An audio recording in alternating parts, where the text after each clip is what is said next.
European Federation of Green Roof and Wall Associations and our 16 national associations are applying for this fund to create a knowledge base of best practice, policy and research data on green roofs and green walls.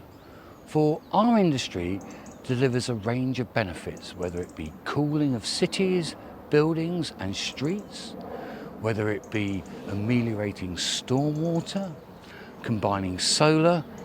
and soil and vegetation to deliver renewable energy and biodiversity, reducing noise and air pollution, and ultimately delivering well-being to urban EU citizens. And this funding will allow the knowledge base to work with AI, machine learning and mathematical modelling to deliver new perspectives, bridge language issues, and ultimately to deliver a large-scale digital event with stakeholders to create new national pathways and to create a 10-year strategy to help our industry deliver for the EU Waste Directive, the EU Energy Directive, the Renovation Wave, the European Bauhaus,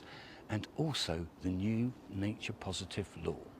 And this will ensure that we deliver